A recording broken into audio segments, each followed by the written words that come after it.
Oke deh, ya. Jadi IHSG-nya masih sideways aja. Beberapa hari yang lalu itu sempat terbentuk pattern head and shoulders dan begitu breakdown langsung hampir kena target head and shoulders-nya. Ini hari ini mantul agak-agak breakout gitu tapi false breakout. Jadi dia masih ada potensi untuk balik ke 6878, 6873-nya. Terus kita mau review beberapa saham big caps, beberapa diantaranya ada BBCA.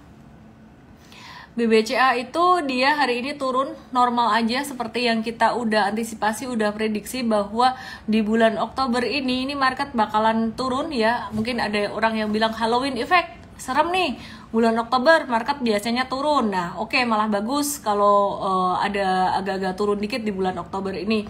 Terus kemudian efeknya apa sih sebenarnya, penyebabnya apa sih yang bikin BCA turun? Terus kemarin BBNI turun nih, perkiraan aku BBNI bakalan masih bisa jatuh turun sampai 4960 and that's normal. Pergerakan yang sangat normal sekali. Kita akan review juga untuk Bank Rakyat Indonesia. Beberapa hari kemarin udah terkoreksi lumayan signifikan dan ini sekarang lagi di area supportnya, masih bisa turun dikit lagi. Dan Bank Mandiri ini juga masih sideways tapi perkiraan saya ini juga akan bisa turun di bulan Oktober ini. Jadi sebenarnya masih normal-normal aja. Nah apa sih sebenarnya yang menjadi salah satu pendorong dari market terkoreksi ini? Kita coba lihat di chart ini ya. Apa ini? Ini grafik apa? Saat ini baiknya pegang saham apa? Kok muter-muter aja? Ntar aku bahas ya. Ntar aku bahas. Aku jawab nih. Bagus nih pertanyaannya.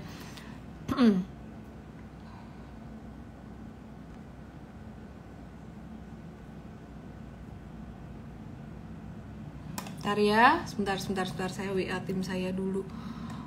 Sebentar.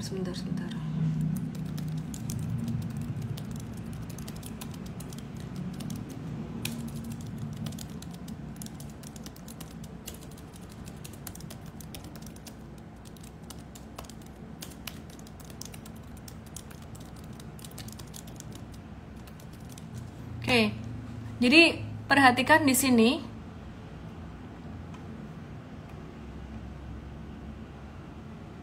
Perhatikan di sini, ini adalah chart dari nilai tukar US dollar dan rupiah. Jadi kelihatan di sini bahwa US dollarnya menguat dan rupiahnya melemah. Nah, kenapa? Karena sikap hawkish the Fed yang masih akan memberikan tekanan terhadap rupiah. Karena suku bunga Amerika ini berpotensi naik 25 basis point di akhir tahun 2023. Melemahnya rupiah ini berdampak positif pada emiten yang punya exposure ekspor tinggi dan menggunakan dolar sebagai alat bayar seperti Mayora. Nanti kita akan bahas. Kemudian Tekim dan juga INKP.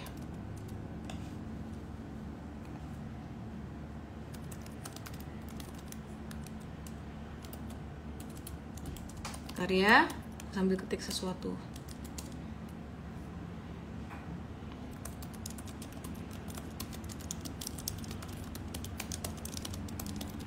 Jadi rupiah melemah, apa saham yang potensial dan apa yang perlu dihindari atau diwaspadai? Ini Mayora termasuk salah satu yang diuntungkan. Karena dia punya exposure ekspor lumayan dan menggunakan dolar sebagai alat bayar. Terus kemudian, bentar aku buka Mayora dulu. Mayora. Tadi salah buka chart tadi INKP. Nah ini Mayora ya. Secara teknikal Mayora ini dia juga menarik, tapi aku akan bahas nanti. Aku masih mau bahas sentimen melemahnya nilai tukar rupiah terhadap mata uang US dollar. Terus kemudian Tekim ini juga diuntungkan karena dia exposure ekspornya lumayan besar. Kemudian INKP ini dia juga diuntungkan karena exposure ekspor lumayan besar. Nah, untuk penjualan kumulatif Mayora hingga semester 1 2023 ini mencapai 14,81 triliun, di mana 42% atau setara 6,31 triliunnya ini dikontribusi oleh penjualan ekspor. Persentase ekspor kalau Tekim, Ciwi Kimia dan INKP itu sekitaran Tekim 50,39% dan INKP 59,8%. Nah, terus kita mau review buat saham Mayora dulu nih. Kita review ya Mayora ya, kabarnya Mayora gimana?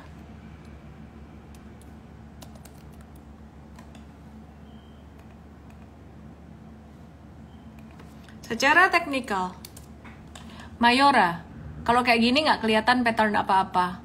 Nah, begitu ditarik seperti ini,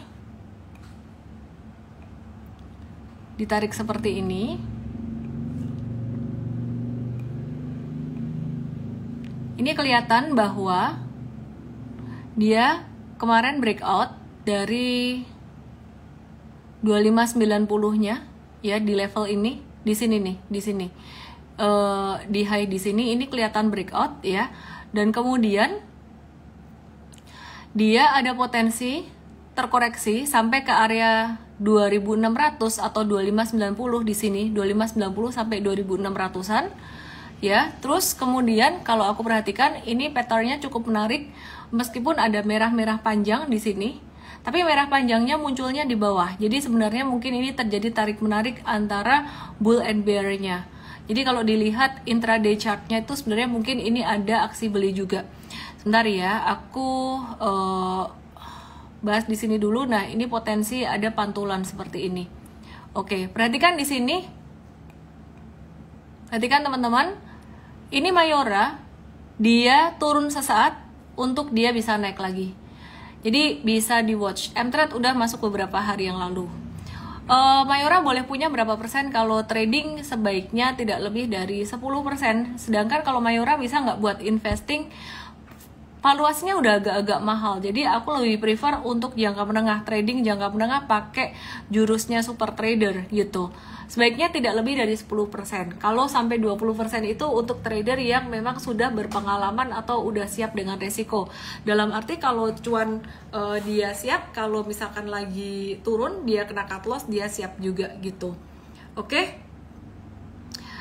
Enawan, nanti aku jawab pertanyaan kamu sebentar ya. Tapi aku mau review dulu untuk saham-saham yang diuntungkan dari melemahnya nilai tukar rupiah. Perusahaan-perusahaan yang diuntungkan dengan menguatnya dolar karena exposure ekspornya lumayan. Nah, ini lain halnya dengan INKP dan TKIM yang udah naik lumayan signifikan. Dari Mei dan Juni kemarin, kita ngelihat naiknya INKP ini sifatnya temporer, jangka pendek, jadi kayak gini. Terus kemudian Tekim. Ya, Tekim ini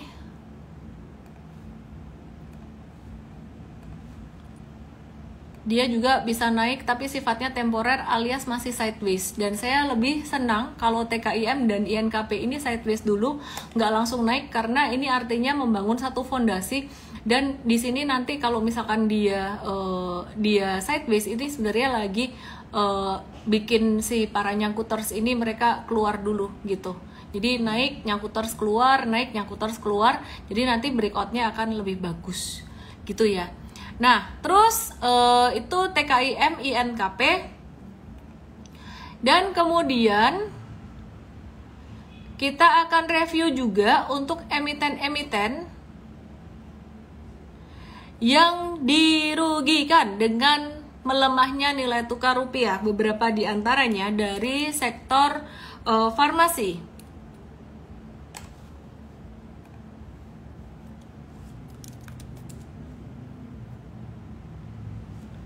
Farmasi ya.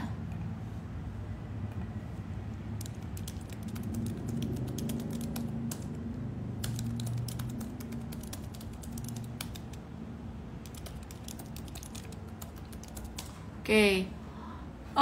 Farmasi ini banyak menggunakan bahan baku dari luar, jadi agak-agak menantang buat sektor farmasi ini kalau ada pelemahan nilai tukar rupiah gitu. Cuman ini semoga kalau melemahnya cuman sementara, nggak efek banyak. Tapi kalau tren naik dari dolar ini semakin lama, efeknya bisa signifikan. Nah, kita sambil lihat teknikalnya aja terus. Terus kita lihat beberapa yang bisa dirugikan selain farmasi adalah besi, baja, consumer goods, serta construction. Karena tingginya volume impor bisa menekan margin, jadi yang banyak impornya gitu. ICBP ada ekspor, cuman bisa ada sedikit tekanan. Kenapa? Karena dia sebenarnya utangnya dalam bentuk USD itu lumayan tinggi. Sabar yo, aku bahas ini dulu ya. Jadi utangnya dalam bentuk US dollar itu lumayan tinggi.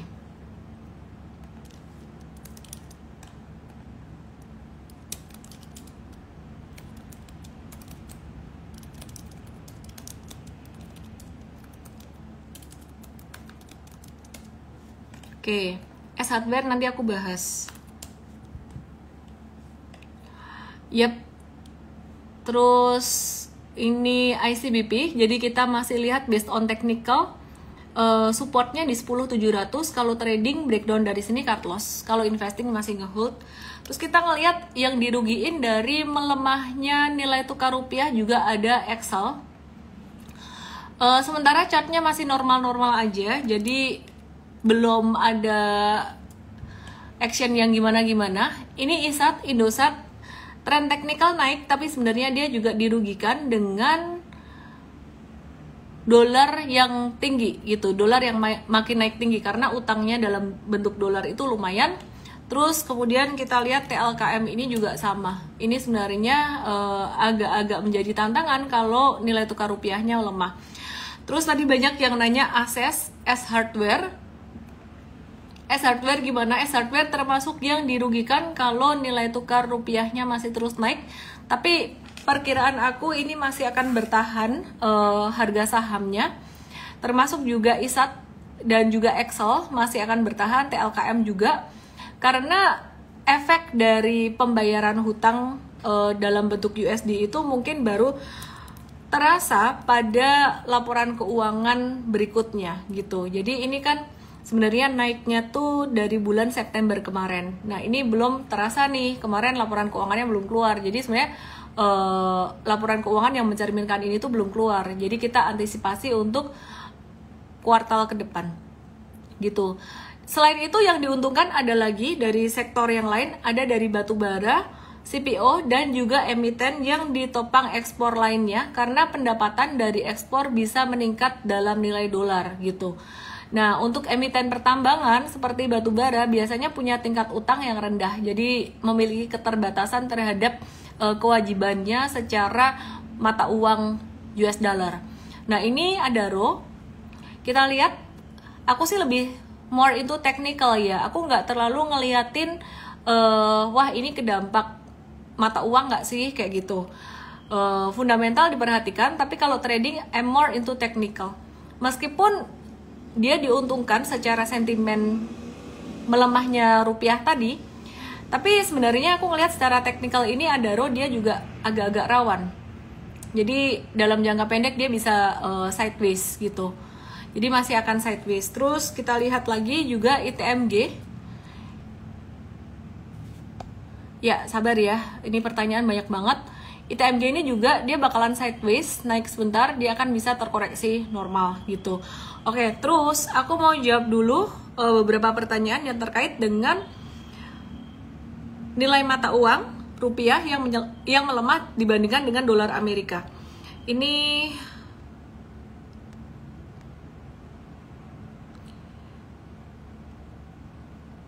pertanyaan dari yang diuntungkan apakah selain di INKP, tadi aku udah bahas di awal ya, selain di INKP, TKIM ada Mayora. Cuman kita tetap memperhatikan teknikalnya, dan kalau memperhatikan teknikal dari tiga itu Mayora yang paling menarik sebenarnya gitu. Terus efek dari perang gimana? Efek dari perang masih sektor minyak dan gas, juga energi, batu bara itu juga masih akan diuntungkan, bisa semakin naik gitu. Sebenarnya Indonesia ini negara yang menurutku sangat strategis ya. Mau ngomong strategis gimana juga, karena kalau negara lain ada perang, negara kita tuh diuntungkan loh. Jadi terima kasih Indonesia untuk dua hal. Yang pertama karena sumber daya alamnya yang sangat luar biasa banget, termasuk komoditas, dan komoditas energi ini sangat memberikan peran besar buat devisa negara, terutama di tahun 2022 kemarin ketika perang Rusia-Ukraina. Terus kemudian yang kedua, terima kasih untuk kondisi geografis dan demografis penduduk yang jumlahnya sangat banyak. Dan yang culture-nya adalah belanja. Hal ini membuat Indonesia tuh menjadi negara yang quote-on-quote agak-agak anti krisis, anti depresi gitu loh, anti resesi. Resesi bentar, bisa balik lagi. Oke, terus kita mau review untuk beberapa saham yang lain, tapi sebelumnya aku mau jawab pertanyaan dari Enawa dulu. Pertanyaan dari Enawa, saat ini baiknya pegang saham apa ya? Kok muter-muter aja? Supaya kamu nggak ngerasa saham itu pergerakannya muter-muter di situ-situ aja. Sebaiknya perhatikan time frame yang lebih besar. Nah, kalau kita memperhatikan time frame yang lebih besar, kita bisa melihat rotasi sektoral itu bisa dengan lebih objektif. Nah, yang pertama, sektor perbankan itu selalu yang kita amati dulu. Sektor perbankan itu dia rally ketika awal-awal terjadi recovery di market. Dan itu sudah terjadi dari 2020 sampai sekarang sudah mencapai puncaknya di 2023. Kesimpulannya, sektor perbankan, terutama perbankan besar, ini udah mulai agak slow down untuk harga sahamnya. Saya bukan ngomong secara bisnisnya. Kenapa? Meskipun jika bisnisnya peluangnya masih bagus, tapi harga saham ini sudah cukup tinggi naiknya dan secara valuasi ini sudah cukup mahal. Gitu. Kemudian yang kedua, yang perlu diperhatikan adalah valuasi. Jadi meskipun kita pakai technical, kita melihat valuasi juga karena big money atau investor-investor gede itu mereka muter duit kemana, mereka akan selalu melihat valuasi. Nah, jadi sekarang meskipun kita pakai technical, tapi kita punya helicopter view, kita punya view jangka panjang tuh kita melihat saham-saham yang masih potensial adalah yang valuasinya masih murah. Valuasi masih murah, masih di bawah itu sektor properti, consumer goods, dan juga konstruksi gitu. Nah, kalau konstruksi mungkin ada banyak faktor yang perlu diperhatikan, termasuk kesehatan dari perusahaannya juga, terus kemudian cash flow-nya gimana gitu. Nah, tapi kalau sektor properti ini dia sangat sensitif sekali dengan suku bunga. Jadi jika suku bunga tidak naik, maka sektor properti ini bisa diuntungkan. Selain itu consumer goods, kita melihat sektor consumer goods dari berbagai emiten, baik Mayora, Kalbe Pharma, Unilever, ada ICBP, Indofood, Gudang Garam, HMSP, itu udah mulai ada sedikit tanda-tanda recovery. Nah, aku mau review sektor consumer goods nanti ya. Tapi aku mau jawab sekali lagi pertanyaan tentang saat ini baiknya pegang saham apa aja, kok muter-muter aja, dari Enawa. Jadi tips aku yang pertama tadi, kamu mesti perhatikan time frame yang lebih besar, jangan time frame harian, karena nanti pasti bingung. Jadi kalau memperhatikan time frame yang lebih besar, kamu bisa melihat rotasi sektoral itu dengan lebih objektif ya. Jadi yang pertama itu. Terus yang kedua, kamu mesti ngelihat valuasi. Kenapa? Valuasi itu jadi salah satu hal yang sangat penting sekali diperhatikan oleh big money atau investor besar. Nah, hal ketiga yang perlu kamu perhatikan sebenarnya adalah kondisi makro. Kalau ngelihat rotasi sektoral, makronya gimana? Oh, makronya secara global bicara tentang suku bunga, itu yang setiap hari saya bahas juga di morning briefing, M-Trade itu juga dibahas. Kemudian selain suku bunga ya, kita melihat selain dari suku bunga itu kita ngelihatnya dari kondisi geopolitik ya, perang itu diperhatikan. Terus kemudian kita ngelihat juga dari kondisi iklim. Terus ekonomi dari beberapa negara besar, misalkan dari Amerika, Eropa, dan juga dari China. Kenapa? Karena ekspor kita banyak ke sana gitu. Kalau geopolitik ini kaitannya dengan harga minyak dan gas, harga komoditas energi. Nah, jadi sebenarnya muter-muter di situ aja. Dan yang terakhir sebenarnya last but not least yang perlu diperhatikan adalah kondisi makro dari negara kita sendiri. Nah, kalau mau ngelihat rotasi sektoral sebenarnya dari 3 faktor itu tadi. 1, time frame yang lebih gede, 2, valuasi perusahaan, dan ketiga adalah makro. Mungkin urutannya agak-agak sedikit kebalik ya. Jadi sebenarnya makro dulu, time frame, dan juga valuasi perusahaan, karena valuasi ini udah termasuk micro gitu ya, micro analisis gitu. Nah, jadi itu tadi, jangan cuma memperhatikan chart harian. Nah, kalau aku bisa tambahin poin yang keempat untuk melihat satu tanda rotasi sektoral adalah kamu melihat chart secara beberapa bulan. Jadi kalau ngelihat chart secara beberapa bulan itu kelihatan dia perubahan trennya tuh bagaimana. Sebagai contoh, aku kasih contoh satu saham ini, mungkin tidak perlu dilihat nama sahamnya sebenarnya, tapi aku kasih lihat aja dari patternnya. Nah, patternnya di sini ini adalah pattern akumulasi sebenarnya, dan kemudian dia mencapai level puncaknya di sini. Ini kalau kita bisa tarik satu garis tren, ada percepatan tren di sini.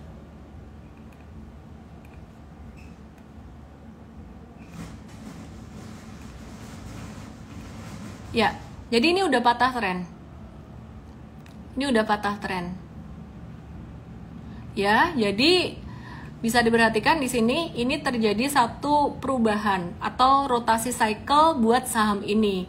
Nah, apakah saham-saham yang lainnya di sektor yang sama mengikuti? Kebetulan kalau kita ngelihat PGEO kemarin, saham-saham yang terkait dengan sektor EBT, sektor energi, baik energi maupun energi terbarukan, dan juga bursa karbon, ini pergerakannya juga mirip gitu. Jadi selain melihat faktor-faktor fundamental dan makro, kita ngelihat chart juga. Nah, dari sini kelihatan bahwa sektor bursa karbon ini udah mulai slow down, dan kita bisa melihat sektor yang lagi mulai aktif, beberapa diantaranya dari sektor consumer goods. Nah, ini contoh Unilever. Aku bilang Unilever ini masih agak-agak lambat ya, tapi bisa diperhatikan di sini udah mulai ada tanda-tanda akumulasi. Kemudian selain Unilever, kita bisa memperhatikan juga Sido muncul yang terus turun kemarin. Ini juga udah mulai ada tanda-tanda satu akumulasi di sini, meskipun masih sangat minor sekali, tandanya baru satu gitu. Kemudian kita juga melihat di sini ada Indofood kita lihat di sini, ini di level bottomnya dia juga udah mulai ada tanda reversal, meskipun tidak sebagus Mayora tandanya. Dan kita juga melihat contoh yang lain, ada Gudang Garam, di mana dia ini emiten ini udah terdiskon, sudah cukup lumayan terdiskon sekali. Ini juga mulai ada tanda reversal. Nah, pertanyaannya, apakah tanda-tanda reversal ini semuanya tuh akurat, dalam arti dia bisa membawa saham ini tuh menjadi sangat uptrend, ya, dia bisa membuat saham itu menjadi sangat uptrend sekali dalam jangka menengah atau panjang dengan tanda reversal itu? Belum tentu. Jadi kalau tanda reversal tuh caranya kamu baca kayak kamu baca Google Map. Nah, kalau kamu baca Google Map tuh misal nih, dia kasih tahu di depan, oh ini perkiraan tuh mapnya tuh lewat sini, itu kan udah ada arahnya semua, ada warna merah, biru gitu kan ya. Tapi di tengah jalan misalkan terjadi sesuatu nih, ternyata di sini merah banget gitu, semakin merah. Nah, Google Mapnya akan kasih alternatif jalan lain. Nah, sama juga di chart ini kita mesti ngelihatnya tuh day to day. Jika kita melihat ada tanda reversal yang cukup bagus, tapi kenyataannya bukannya lanjut naik, tandanya itu gagal, berbalik turun, breakdown, ya kita mesti ngikutin. Jangan kita saklek, lah kan tadi bilangnya gini gitu, karena analisis itu sifatnya mesti fleksibel. Kira-kira kayak gitu. Ada iklan ngik-ngik, bunyi hamster. Oke, ICBP kenapa direkomendasi jual? Kan bukannya sektor consumer goods lagi menarik. Nah, itu tadi seperti yang saya bilang, sektor consumer goods menarik, tapi ada beberapa yang anomali, mungkin 1-2 anomali ya kita amanin modal dulu gitu. Oke, jadi kalau consumer goods yang sekarang lagi menarik tuh Mayora sama Sido muncul. Lagi murah. Ngantuk. Effendi, M-Trade itu ibarat map. Peta, dan kamu adalah Dora di Explorer-nya. Oke, aku mau bahas saham-saham dari sektor yang lain. Udah lama kita nggak bahas tower-toweran. Aku mau bahas TOWR. TOWR, ya jadi TOWR ini bakalan ada potensi pendapatan tambahan dari panjang serat optik yang kemungkinan besar akan tercermin dalam pembukuannya di tahun berikutnya gitu. Kita lihat secara teknikal gimana TOWR. Ini emiten yang juga fundamentalnya bagus, tapi nggak naik-naik. Sebenarnya udah naik tapi zigzag terus gitu. Oke, kita lihat secara monthly chart kabarnya si TOWR ini gimana. Secara monthly chart lumayan murah, ada di bawah dan masih ada potensi kalau misalkan mau jangka menengah atau untuk investing. Valuasinya seingat aku dia nggak murah-murah amat ya, tapi sebenarnya aku suka TOWR ini, dia part of grup Jarum. Ya, part of grup Jarum. Grup Jarum BUMD, Badan Usaha Milik Jarum. Jadi culture-nya juga aku cukup suka dengan grup itu, seperti salah satunya juga BBCA dan Blibli. Culture manajemennya tuh menarik karena aku sempat ngobrol dengan beberapa orang dari grup itu dan ya it's kinda interesting. Perusahaannya cukup oke. Dari bisnis menara TOWR sendiri ini ada target 800 penambahan sewa kotor tahun ini gitu, tidak termasuk 500 sewa jangka pendeknya dari Indosat yang tidak diperpanjang ya. Jadi secara bisnis masih oke, secara chart monthly chart ini masih oke. Valuasi besok saya mesti cek dulu. Kayaknya nggak terlalu murah juga, cuman ini kalau buat jangka menengah panjang menarik. Buat jangka pendek pun udah mulai ada aktivitas. Oke.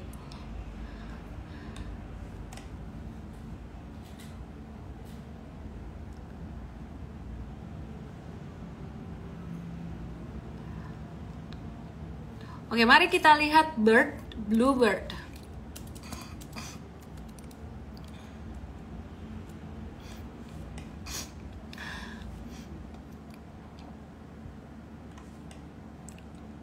Bluebird bakalan nambah armada kendaraan listrik di tengah meningkatnya harga komoditas minyak, dan ini jadi satu sentimen positif. Siapa yang pernah naik Golden Bird yang itu Hyundai Ioniq? Aku pernah dan nyaman sih, oke-oke aja. Jadi Bluebird ini masuk ke watchlist juga meskipun agak-agak divergen. Jasa Marga, random. Aku bahas Jasa Marga, dia ada jual 35% saham tol Trans Jawanya.